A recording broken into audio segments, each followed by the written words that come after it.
Hello बच्चों, तो आपका इस वाली क्लास में बहुत ही ज़्यादा वेलकम है। और आज की क्लास बहुत ही ज़्यादा इम्पॉर्टेंट और समझने लायक है, क्योंकि इसमें जो है आज हम एक नया टॉपिक बिल्कुल स्टार्ट करने जा रहे हैं।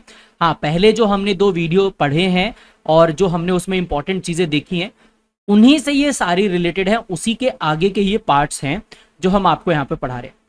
ये काफ़ी ज़्यादा इंपॉर्टेंट हो जाता है कि जो भी चीज़ें हम पढ़ रहे हैं वो आपको समझ में आए, और जो इससे पहले हमने आपको बताया वो जरूरी है कि आप उससे पहले वाली जो भी हम क्लासेस दे रहे हैं या जो भी मैंने आपको वो बात बताई वो अच्छे से आपको क्या करना है, समझना है। अगर आपने वो दोनों टॉपिक नहीं करे तो ये वाला टॉपिक आपको समझ में नहीं आएगा, क्योंकि ये सारे सीक्वेंस वाइज हम लोग आपको आपके लिए बना रहे हैं, जिससे आपको कोई भी टॉपिक में डाउट नहीं आएगा। और ये बहुत ही ज्यादा इंपॉर्टेंट टॉपिक है। कई बार जो आपके एग्जाम्स हैं इसमें ये बहुत सारे क्वेश्चंस इसमें पूछे गए हैं, तो ये काफ़ी ज़्यादा इंपॉर्टेंट हो जाता है। और जैसे मैंने आपको बताया था कि जो ह्यूमन फिजियोलॉजी है, और जो खास तौर से जो ह्यूमन फिजियोलॉजी 11th क्लास में वो भी इंपॉर्टेंट है, और जो ह्यूमन रिप्रोडक्शन वाला जो यूनिट है वो बहुत ज़्यादा यूनिट इंपॉर्टेंट होता है, जिससे आपके बहुत अच्छे मार्क्स इसमें क्या कर सकते हैं, आप स्कोर कर सकते हैं। और वैसे भी आपको पता ही है कि एक एक मार्क्स से कितने बड़ी रैंक का फर्क पड़ जाता है, राइट। तो ये ज़रूरी है कि आप ये वाला टॉपिक जो हम लोग पढ़ा रहे हैं उसको काफ़ी अच्छे से पढ़ना। ये आपके एग्जाम्स में भी आपसे पूछा जाता है यहाँ पर, राइट, यस। तो इसलिए मैं कह रहा हूँ कि अपने साथ पेन पेपर नोटबुक आप लेके रखना।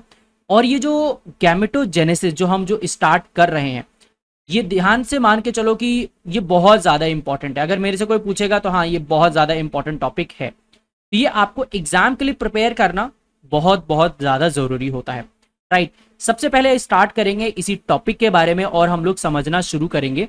तो जैसे देखो यहां पर एक वर्ड आ रहा है ना, जेनेसिस। जेनेसिस वर्ड का मतलब ही होता है किसी भी चीज का फॉर्मेशन होना। किसका? कोई भी चीज का फॉर्मेशन हो सकता है, ठीक है। अब यहां पर आ रहा है गैमीट्स। अब हमें पता है कि गैमीट्स जो होते हैं या तो वो क्या होंगे, ओवम हो सकते हैं, या तो वो क्या होगा, स्पर्म। तो इसी से आपको इसके काम के बारे में पता चल जा रहा होगा कि इसका काम क्या है एक्चुअली में, राइट। इन्हीं से या इसी के बारे में से आपको पता चल जाता होगा कि इसका ये काम क्या है। तो गैमेटोजेनेसिस क्या है? एक ऐसा प्रोसेस जिसमें हम गैमीट्स यानी स्पर्म और ओवम का फॉर्मेशन करते हैं। और जेनेसिस वर्ड तो हमने कई बार पढ़ा ही है, तो वहां पर ही आपको डेफिनेटली से यूज हो जाएगा। अब आते हैं हम लोग इसके मेन डेफिनेशन और बाकी सारी चीजों के बारे में। देखो, तो सबसे पहली चीज और इंपॉर्टेंट चीज आपको यहाँ पे ये ध्यान रखनी है और समझनी है कि ये होता क्या है प्रोसेस। मैंने अभी आपको यहाँ पे बताया कि ये एक ऐसा प्रोसेस होता है जिसमें गैमीट्स का फॉर्मेशन होता है। क्या होता है? गैमीट्स का formation. So gametogenesis is the process of gamete formation in the gonads. कहां बनेंगे ये गैमीट्स? अगर मेल है तो टेस्टिस के अंदर बनेंगे, और फीमेल है तो ये ओवरीज के अंदर आपको यहां पर बनते हुए दिखाई देंगे। So what is gametogenesis? The process of formation of gamete in the gonads or testes or the ovary. It is termed as the gametogenesis. अब देखो, अब दो चीज का फॉर्मेशन होता है। मैंने आपको बताया था कि स्पर्म का फॉर्मेशन और दूसरा किसका फॉर्मेशन होता है, ओवम का फॉर्मेशन। तो जो स्पर्म बनने का जो प्रोसेस होता है उसको हम बोलते हैं स्पर्मेटोजेनेसिस। मेल के अंदर ये होगा, जाहिर सी बात है, राइट।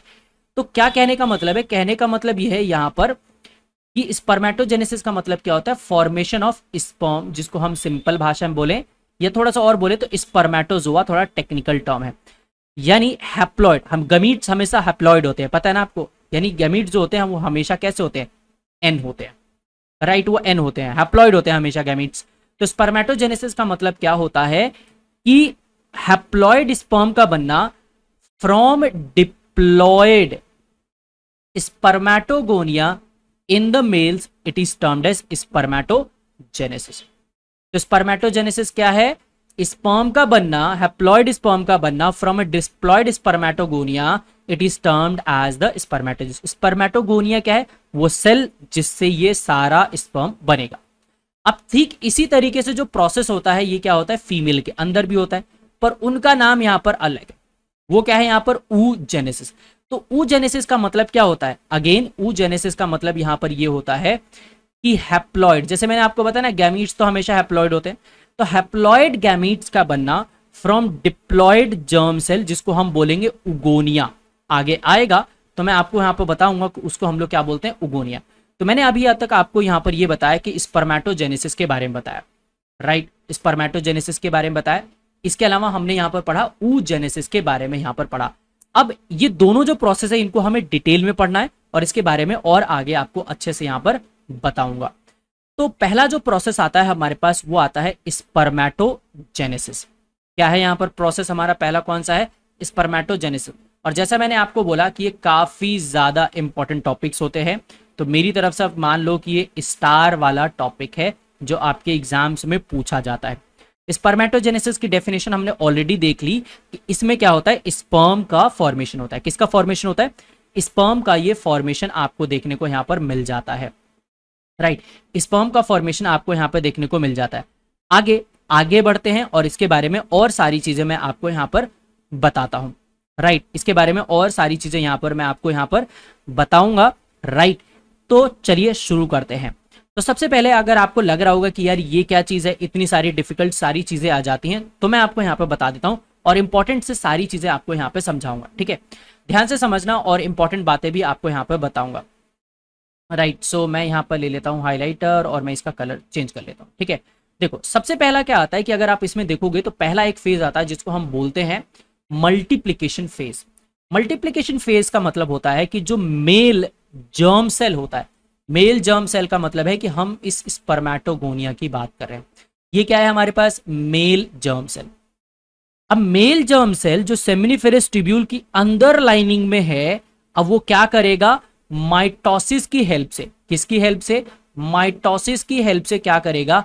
अब वो डिवाइड करना शुरू कर जाएगा। माइटोसिस, माइटोसिस क्या होता है? इक्वेशनल डिवीजन से ये अपना क्या करेगा? डिवीजन स्टार्ट कर देगा। राइट, तो पहला क्या हुआ? Multiplicative phase. जो स्पर्मेटोगोनिया, जो मेल जर्म सेल हैं जो सेमिनिफेरस ट्यूब्यूल के अंदर लाइनिंग पे प्रेजेंट रहते हैं, वो माइटोटिक डिवीजन से अपना नंबर बढ़ा देते हैं। अब कैसे नंबर बढ़ा देते हैं जरा आप यहां पे देखो। सबसे पहले देखो कि प्यूबर्टी। अच्छा, एक चीज मैं आपको यहां पे बताना भूल गया कि मेल के अंदर ये सारा काम जो होता है प्यूबर्टी पे स्टार्ट होता है, उससे पहले कुछ नहीं होता। तो प्यूबर्टी के टाइम क्या रहेगा कि आप यहां पे देखो कि ये हमारे पास क्या है? स्पर्मेटोगोनिया है। अब ये स्पर्मेटोगोनिया क्या करेगा कि अपना नंबर जो होगा वो बढ़ाना शुरू करेगा। माइटोसिस हो रहा है तो देखो इसने अपना नंबर 1 से 2 हो गए, फिर इसके बाद क्या हुए? 2 से 4 आपको यहां पे नजर आ रहे हैं। तो इसने क्या किया? अपना नंबर बढ़ा लिया। तो ये कौन सा फेज हुआ? मल्टीप्लिकेशन का फेज हुआ। ये मल्टीप्लाई कर रहे हैं, बढ़ रहे हैं। इसके बाद क्या आएगा कि नेक्स्ट फेज आता है ग्रोथ फेज आता है। ग्रोथ फेज में क्या होता है कि ये जो स्पर्मेटोगोनिया है, राइट, मैं आपको यहाँ पे बता देता हूँ। जो यहाँ पर क्या है, ये जो स्पर्मेटोगोनिया जिसकी हम बात कर रहे हैं और इधर भी जो वही सेम रिप्रेजेंटेशन है, ये जो स्पर्मेटोगोनिया जो होगा ये क्या करेंगे? Grow and increase in size. ये ग्रो करेंगे, इनका साइज और ये भी बढ़ जाएगा। तो हर एक स्पर्मेटोगोनिया क्या करेगा कि उनका साइज और शेप अब क्या होगा? बढ़ जाएगा। राइट, और आप देख सकते हो कि यहां पर डिफरेंशिएशन लिखा भी है। तो डिफरेंशिएशन में क्या होता है कि जो सेल होते हैं प्रॉपर शेप, साइज और फंक्शन एक्वायर करना शुरू कर देते हैं। राइट, और ये क्या बन जाते हैं? यानी जो पहले स्पर्मेटोगोनिया था, स्पर्मेटोगोनिया ने माइटोसिस किया, अपना नंबर बढ़ाया और वो किसमें अब चेंज हो गए हैं? प्राइमरी oocyte में चेंज हो गए हैं। किस में चेंज हो गए? ये प्राइमरी oocyte में आप देखोगे तो चेंज हो गए। राइट, प्राइमरी oocyte में चेंज हो गए। राइट, अब यहां से क्या होगा? इनमें से क्या होगा? नेक्स्ट में से देखो क्या होगा। अब इनमें से क्या होगा कि कुछ प्राइमरी जो प्राइमरी स्पर्मेटोसाइट्स हैं उनके अंदर अब पहला कौन सा डिवीजन स्टार्ट हो जाएगा? यहां पर पहला यानी फर्स्ट माइटोटिक डिवीजन स्टार्ट हो जाएगा। ये ध्यान रहे, रिडक्शनल डिवीजन होता है, 2n से n कर देता है, क्रोमोसोम का नंबर क्या कर देता है? हाफ कर देता है। तो कुछ जो स्पर्मेटोगोनिया जो प्राइमरी स्पर्मेटोसाइट्स में गए थे, अब वो क्या होंगे कि फर्स्ट मियोटिक डिवीजन परफॉर्म होगा उनके अंदर और 2 हैप्लॉइड सेकेंडरी oocyte में आप देखो यहां पर क्या हो जाएंगे? डिवाइड होंगे। यहां पे आप देख सकते हो कि ये वाला जो था, मैं एक बार अलग कलर ले लेता हूं। तो जो हमारे पास यहाँ पर प्राइमरी स्पर्मेटोसाइट था उसने डिवाइड किया। राइट, वो डिवाइड करेगा और उसके बाद क्या करेगा? ये 2 सेकेंडरी स्पर्मेटोसाइट्स का फॉर्मेशन कर देगा। 2 सेकेंडरी स्पर्मेटोसाइट का फॉर्मेशन कर दिया अब उसने। राइट, अब क्या बन गया? ये सेकेंडरी oocyte। क्या बन गया? ये सेकेंडरी स्पर्मेटोसाइट्स। Right, sorry. तो यहाँ पे देखो कि ये क्या बन गया? सेकेंडरी स्पर्मेटोसाइट्स का यहाँ पर फॉर्मेशन हो गया। तो primary spermatocyte first meiotic division करने के बाद किस में आ गया, ये सेकेंडरी स्पर्मेटोसाइट्स में कंप्लीट हो गया और 2 स्पर्मेटोसाइट्स आपको यहाँ पे देखने को मिल रहे हैं, राइट, 2 आपको देखने को मिलेंगे। अब क्योंकि मियोटिक 1 डिवीजन हुआ है तो वो मियोटिक 2 डिवीजन भी करेगा और ये इक्वेशनल होता है। अब ये क्या होगा, सेकेंड मियोटिक डिवीजन यहां पर आपको देखने को मिल जाएगा, यानी ये दोबारा से क्या होगा, डिवाइड करेगा और ये किस में कन्वर्ट हो जाएगा, 4 हैप्लॉइड सेल्स बना देगा, 4 हैप्लॉइड सेल्स बना देगा। आप यहां पे देख सकते हो 4 हैप्लॉइड सेल्स बना दिया जिनका प्लॉइडी लेवल कितना होगा, 23, यानी हाफ क्रोमोसोम नंबर में यहां पर आपको देखने को मिल जाएगा। तो सेकेंडरी स्पर्मेटोसाइट्स मियोटिक डिवीजन होगा और वो क्या बना देंगे, 4 इक्वल हैप्लॉइड, जिनको हम क्या बोलेंगे, स्पर्मेटिड्स। क्या बोलेंगे, स्पर्मेटिड्स। क्या बोलेंगे, स्पर्मेटिड्स का यहां पर फॉर्मेशन हो गया। अब क्या आएगा, नेक्स्ट आएगा डिफरेंशिएशन फेज। ध्यान से सुनना, डिफरेंशिएशन फेज अब आपका यहां पर क्या हो रहा है, देखने को मिल जा रहा है। अब इस डिफरेंशिएशन फेज में क्या होता है, मैंने आपको पहले भी बताया था कि डिफरेंशिएशन का मतलब क्या होता है कि प्रॉपर शेप, साइज और फंक्शन एक्वायर करना है। यानी जो ये स्पर्मेटिड्स हैं अब ये क्या करेंगे, स्पर्म्स में ट्रांसफर होंगे, यानी स्पर्मेटोजोआ में बनेंगे। यानी यहां पर जो आपको दिखाई दे रहा है, राइट, तो यहां पर क्या हो रहा है, let me select the pen. देखो, तो अब ये जो स्पर्मेटिड्स थे अब वो किस में कन्वर्ट होंगे, स्पर्मेटोजोआ, या सिंपली हम लोग बोलेंगे यहां पर स्पर्म का फॉर्मेशन होगा। पर एक बात आप ध्यान दो कि जो ये स्पर्मेटिड्स थे इनके पास कोई भी टेल नहीं थी यहां पर, और फिर उसके बाद जब ये कन्वर्ट होते हैं तो उनके पास टेल होती है। अब ऐसा यहां पर क्या होता है, देखो यहां पर क्या होता है कि जब ये जो प्रोसेस है ना, यानी क्या है कि ये जो स्पर्मेटिड्स ट्रांसफॉर्म होते स्पर्म को, इस प्रोसेस को हम लोग बोलते हैं स्पर्मियोजेनेसिस। मैं यहां पर लिख देता हूं, स्पर्मियोजेनेसिस हम लोग बोलते हैं। क्या बोलते हैं, spermiogenesis means that the spermatids are transformed into spermatozoa by a process of spermiogenesis. अब स्पर्मियोजेनेसिस के बाद क्या होता है यहां पर कि जो आपके स्पर्म का जो हेड होता है ना, वो क्या करता है, सर्टोली सेल्स के अंदर चला जाता है और वहां से अपना सारा न्यूट्रिशन एक्वायर करता है और फाइनली क्या करता है कि वो क्या करता है कि फाइनली जो होता है सेमिनिफेरस ट्यूब्यूल से रिलीज हो जाता है और उस प्रोसेस को हम लोग बोलते हैं स्पर्मिएशन। स्पर्मिएशन। तो मैंने आपको दो डेफिनेशन बताई। पहला स्पर्मियोजेनेसिस। स्पर्मियोजेनेसिस का मतलब क्या होता है, the transformation of the spermatids into spermatozoa, it is termed as spermiogenesis. दूसरा यहां पर क्या होता है कि जब स्पर्म का head gets attach to the Sertoli cells और उससे अपना न्यूट्रिशन एक्वायर करता है, नरिशमेंट, एंड फाइनली ये सेमिनिफेरस ट्यूब्यूल से रिलीज हो जाता है by a process which is called as spermiation. Right, तो ये पूरा जो था प्लॉइडी लेवल आप यहां पर अच्छे से देख सकते हैं कि जो प्लॉइडी लेवल रहेगा इन सब चीजों का क्या रहेगा। तो सबसे पहले आप यहां पे देखो 46 और दूसरा यहां पे क्या रहेगा 23 आपको देखने को मिल जाएगा। राइट, आगे बढ़ते हैं और अगले टॉपिक को आपको यहां पे बताता हूं कि ये जो कंट्रोल कौन कर रहा है ये सारी चीजें। बहुत ध्यान से सुनना जो बातें आपको बताऊंगा यहां पर। तो सबसे पहले भाई मास्टर ऑफ मास्टर ग्लैंड यानी हाइपोथैलेमस होता है। हाइपोथैलेमस क्या करता है कि सारी चीजों को कंट्रोल करता है। जैसे क्लास में टीचर होते हैं, टीचर को प्रिंसिपल कंट्रोल करता है, तो ये प्रिंसिपल है। और जो क्लास टीचर है वो एंटीरियर पिट्यूटरी ग्लैंड, यानी ये तो मास्टर ग्लैंड है ही। और ये हाइपोथैलेमस क्या करेगा, गोनाडोट्रोपिन रिलीजिंग हार्मोन रिलीज करेगा, GnRH, gonadotropin releasing hormone secrete करेगा। और ये एंटीरियर पिट्यूटरी बोलेगा कि ठीक है अब आप अपना क्या करो, काम शुरू करो। और वो क्या करेगा, ध्यान से सुनना, वो FSH यानी फॉलिकुलर स्टिमुलेटिंग हार्मोन और दूसरा LH ल्यूटिनाइजिंग हार्मोन रिलीज करेगा। और ये दोनों ही क्या करेंगे कि एक सर्टोली सेल्स के ऊपर काम करेगा, दूसरा जो होगा लेडिक सेल्स के ऊपर काम करेगा। किसके ऊपर काम करेगा, लेडिक सेल्स के ऊपर काम करेगा। और आपको याद होगा कि ये जो लेडिक सेल्स होते थे वो टेस्टोस्टेरोन रिलीज करते थे, यानी मेल के अंदर सेकेंडरी सेक्सुअल कैरेक्टरिस्टिक्स लेके आते थे। और जो सर्टोली सेल्स होता था वो क्या करता था, स्पर्मेटोजेनेसिस यानी स्पर्म बनाने के प्रोसेस में काम आता था यहां पर। राइट, स्पर्मेटोजेनेसिस के काम आता था। पर ठीक है, तो ये तो हमें समझ में आ गया कि इनका फंक्शन क्या था, ये कौन कंट्रोल कर रहा है।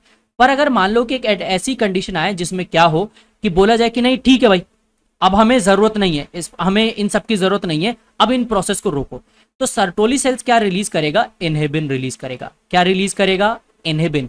और ये नेगेटिव फीडबैक देगा किसको, एंटीरियर पिट्यूटरी ग्लैंड को। कोई बोलेगा कि भाई अब बंद करो, अब हमें नहीं चाहिए, राइट, स्पर्मेटोजेनेसिस के प्रोसेस को रोक दो। ऐसे ही क्या होता है कि लेडिक सेल्स को अगर रोकना रहेगा टेस्टोस्टेरोन बनाने के लिए यानी एंड्रोजन रिलीज करने के लिए, तो ये भी क्या करेगा, नेगेटिव फीडबैक देगा एंटीरियर पिट्यूटरी ग्लैंड को। पर इसके पास पावर है कि ये डायरेक्ट हाइपोथैलेमस को बोल दे कि नहीं भैया आप काम बंद करो। तो इस तरीके से क्या होता है, हार्मोनल कंट्रोल होता है of the spermatogenesis. Negative feedback का मतलब होता है कि उस चीज या उस प्रोसेस को रोकना।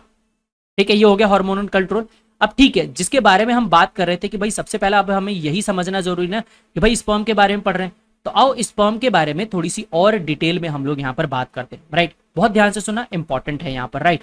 तो सबसे पहली चीज जो हमें यहाँ पर ये बात समझनी है कि यहाँ पर जो हम कौन सा प्रोसेस पढ़ने जा रहे हैं, स्पर्म के स्ट्रक्चर को पढ़ने जा रहे हैं, या सिंपली हम बोले तो स्पर्मेटोजोआ के बारे में बात कर रहे हैं, राइट। ध्यान से सुनना, जो जो पॉइंट यहाँ पर आपको बताते जाऊंगा।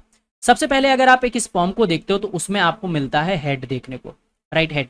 तो आप भी यहाँ पे देख सकते हो कि हेड पोर्शन आपको अच्छे से नजर आ रहा होगा। इसके अलावा अगर मैं आपसे यहाँ पे देखूं तो दूसरा पोर्शन नजर आता है नेक, राइट। तो आप भी देखो स्पर्म के अंदर ये नेक आपको यहाँ पर बढ़िया से दिखाई दे रहा है, राइट। इसके अलावा अगर मैं आपको यहाँ पे बात करता हूँ कि मिडल पीस, राइट, ध्यान से देखो मिडल पीस, तो स्पर्म के अंदर मिडल पीस आता है। तो आप देख सकते हो यहाँ पर कि आपको ये मिडल पीस अच्छे से नजर आ रहा होगा। अभी डिटेल में सबके बारे में बात करेंगे। और लास्ट में जो है आपके पास क्या यहाँ पे नजर आ रहा है, टेल। तो आप देखो यहाँ पर कि आपको यहाँ पर बढ़िया सा टेल भी आपको नजर आ रहा होगा। तो अब आप देखो यहाँ पर कि अगर कोई भी एक स्पर्म होता है तो उसके अंदर क्या होता है कि आपको ये चार चीजें दिखाई देती है। सबसे पहला आपको हेड, नेक, मिडल पीस और टेल। अब एक चीज और आप यहाँ पे नोटिस करो, राइट, वो क्या है कि ये जो पूरा जो स्पर्म है इसके ऊपर एक कवरिंग है जिसको हम बोलते हैं प्लाज्मा मेम्ब्रेन। और आप देखो यहाँ पर कि प्लाज्मा मेम्ब्रेन आपको यहाँ पर कवरिंग आपको यहाँ पर क्या हो रही होगी, दिखाई दे रही होगी। तो पूरे स्पर्म के ऊपर एक कवरिंग होती है जिसको हम प्लाज्मा मेम्ब्रेन बोलते हैं, राइट। अब आओ एक एक करके इनके फंक्शंस और पार्ट्स के बारे में हम लोग यहाँ पे समझते हैं। तो सबसे पहला जैसे मैंने आपको यहाँ पर बातें बताई थी और उसके बारे में भी मैंने आपको यहाँ पर क्या किया था, समझाया था, राइट। आप ध्यान से देखो। तो सबसे पहले यहाँ पर क्या होता है कि let's me select the colour. देखो, तो जो स्पर्म जो होता है इसके हेड के अंदर क्या होता है, इलोंगेटेड हैप्लॉइड न्यूक्लियस होता है। क्या होता है, हैप्लॉइड न्यूक्लियस, राइट। जैसे आप देख सकते हो न्यूक्लियस जिसके अंदर क्रोमोसोमल मटेरियल यहाँ पे प्रेजेंट रहता है और एक कैप लाइक स्ट्रक्चर प्रेजेंट रहता है जिसको हम बोलते हैं एक्रोसोम। क्या बोलते हैं हम लोग, एक्रोसोम। अब इस एक्रोसोम का काम क्या होता है, देखो एक्रोसोम का काम क्या होता है कि इसके अंदर ना एक हाइड्रोलिटिक एंजाइम होता है। क्या होता है, हाइड्रोलिटिक एंजाइम। तो जैसे ही स्पर्म ओवम के कांटेक्ट में आता है तो ये हाइड्रोलिटिक एंजाइम उसकी बाहर की लेयर को क्या करता है, यानी उसकी मेम्ब्रेन को क्या करता है, डिसॉल्व करता है और एंटर कर देता है ओवम के अंदर और फर्टिलाइजेशन का प्रोसेस स्टार्ट करवा देता है। कौन, ये एक्रोसोम, राइट। तो बहुत ही इंपॉर्टेंट है। अब इसके बाद आते हैं इसके मिडल पीस के अंदर।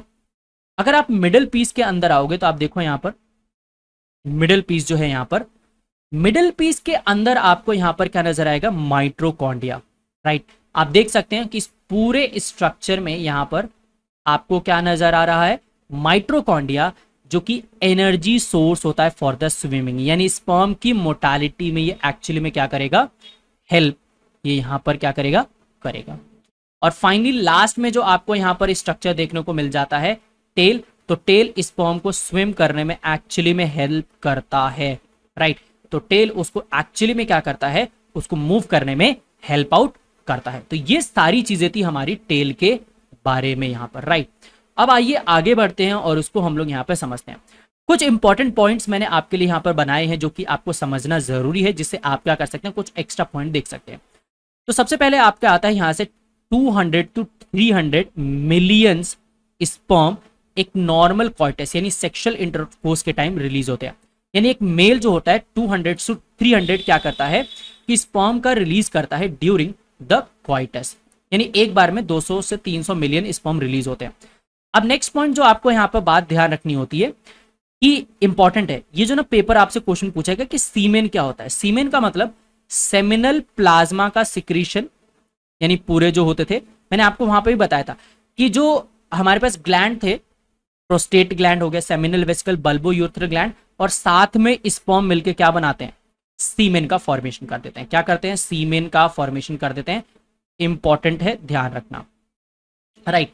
इसके अलावा क्या होता है कि जैसे कि नॉर्मल अगर आपको फर्टिलिटी, यानी चाहते हैं कि आपका जो स्पर्म हो ओवम के साथ कंबाइन करके एक चाइल्ड का फॉर्मेशन हो, यानी एक एम्ब्रियो का फॉर्मेशन हो, तो उसमें से जो हमने ये पढ़ा ना 200 से 300 मिलियन में 60% के पास क्या होनी चाहिए, नॉर्मल शेप और साइज इनके पास होना चाहिए। नॉर्मल शेप और साइज इनके पास होना चाहिए। और क्या होना चाहिए यहां पर कि 40% जो होने चाहिए उनमें से, 60% में से 40% में क्या होना चाहिए, रिग्रेस मोटालिटी होनी चाहिए।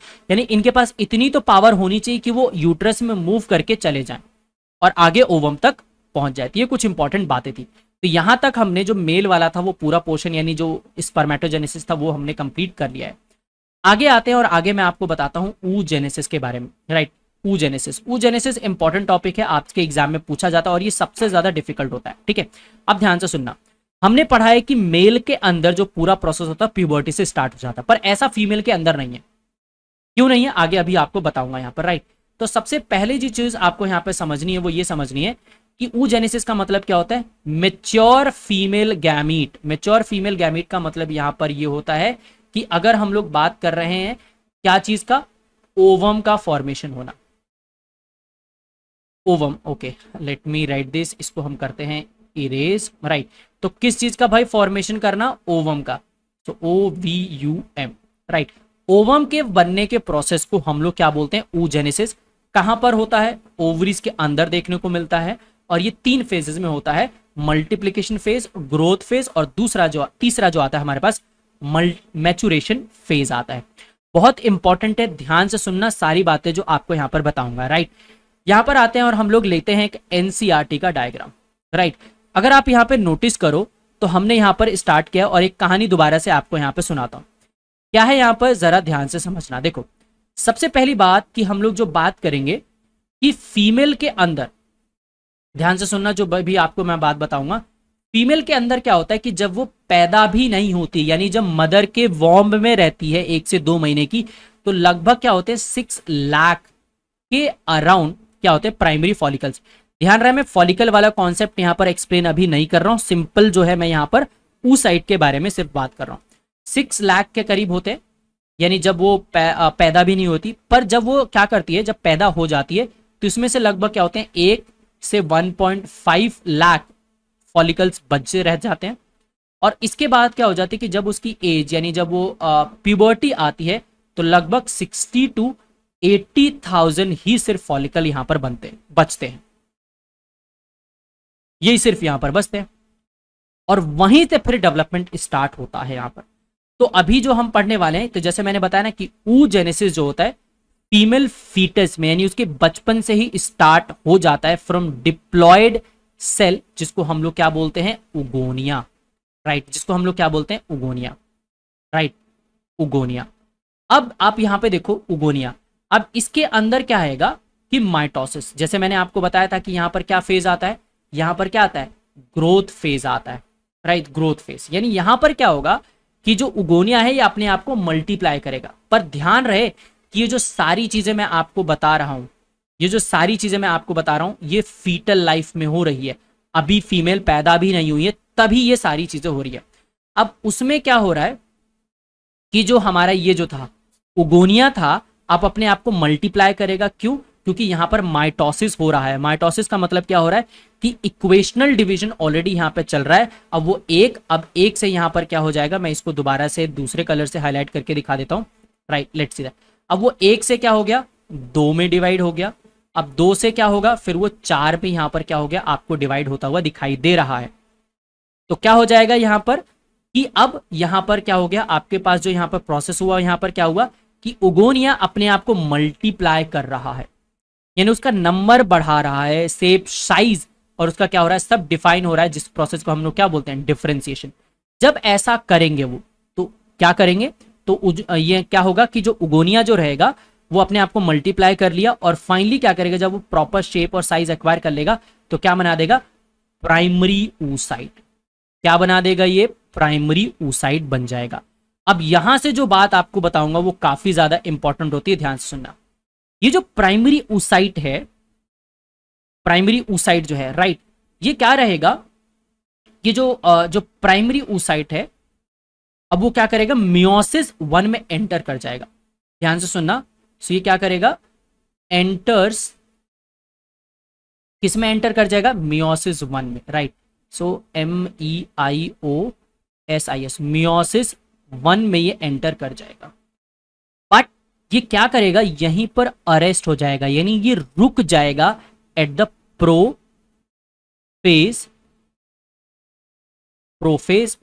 1 स्टेज। तो सुनो, मैंने अभी तक यहां पर क्या बोला, मैंने आपको बोला कि जो प्राइमरी oocyte था वो मियोसिस 1 स्टार्ट करेगा और प्रोफेज 1 में रुक जाएगा। ये सब कहां हो रहा है, जब फीमेल पैदा भी नहीं हुई है तब। यहां पर ये हो गया। अब उसके बाद क्या होगा कि ये अभी तक रुका ही रहेगा जब तक फीमेल मेच्योरिटी, यानी कहने का मतलब होता है प्यूबर्टी अटेन नहीं कर लेती।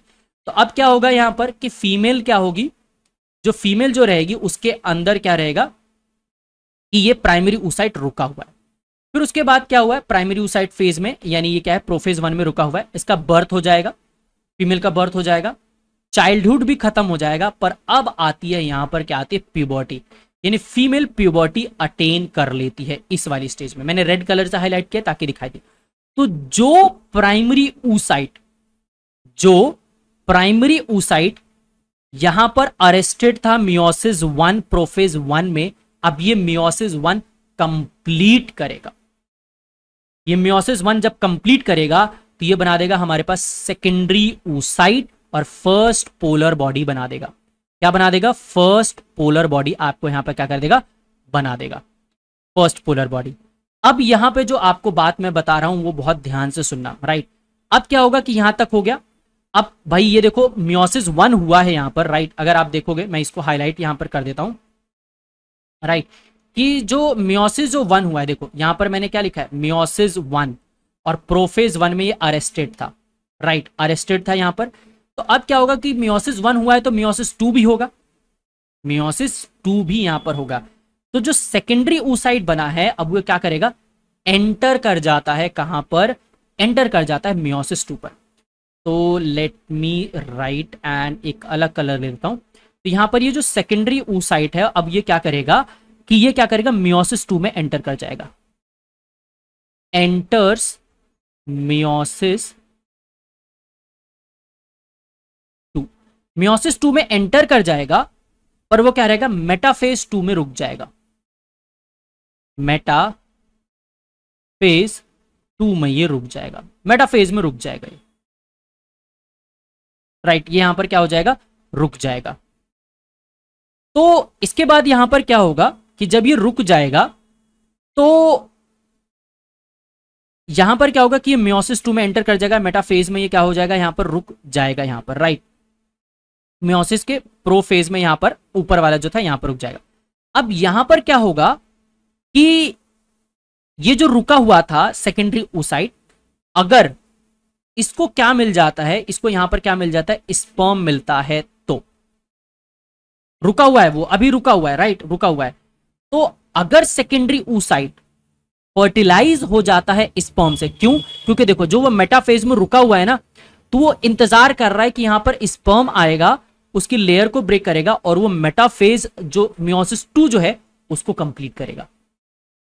और जैसे ही वो होगा तो यहां पर क्या हो जाएगा आपका, यहां पर क्या हो जाएगा कि ओवम का फॉर्मेशन हो जाएगा। मैं इसका हाइलाइटर ले लेता हूं, राइट।